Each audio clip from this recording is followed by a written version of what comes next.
अबे ये तो जीत अकेडमी हो, याचं तुला काय करायचं आहे? सुना है तुम्हारे वर्धा की ये बहुत बढ़िया एकेडमी होती है। यहाँ हम हमारे बच्चों को पढ़ाई करने के लिए भेजते हैं। अबे याच्या तर 2 अकॅडमी आहे, तुला जायचं कुठं आहे? कृष्णनगर का आर्वी नाका?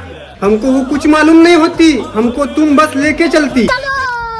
तर कशा आहे पोट्टे हो का, तुमची बी 10वी झाली आणि तुमचं बी मेडिकल नाही तर इंजिनिअरिंग करायचं स्वप्न आहे, पण समजत नाही क्लास कुठं करायचे, तर डोक्याला टेन्शन नका घेऊ लावून, कारण तुमच्यासाठीच तुमचा भाऊ आलाय व्हिडिओ घेऊन. मी काही पुणे मुंबईची गोष्ट नाही करत आहो, मी गोष्ट करत आहो आपल्या वर्धेची. जसं की तुम्हाला करायचं असेल IIT, JEE, नीट, तर हे सर्व शिक्षण प्रोव्हाइड करत आहे आपल्या वर्धेत असलेली जीत अकॅडमी. यांचे 2 लोकेशन आहे, एक आर्वी नाका आणि एक कृष्णनगर. तसेच इथे तुम्हाला मिळणार आहे खतरनाक आर्ट नॉलेजेबल असलेले गॅरंटेड टीचर. आणि इथे तुम्हाला न समजण्याचा काही प्रश्नच नाही येत, कारण इथे स्पेशल डाऊट सेशन आणि well furnish air condition CCTV camera सोबतच लायब्ररी सुद्धा अवेलेबल आहे. ये तो सच में बहुत बढ़िया अकॅडमी होती. तर वाट कशाची बघता, लवकर जा आणि व्हिजिट करा जीत अकॅडमीला. माशाअल्लाह माशाअल्लाह.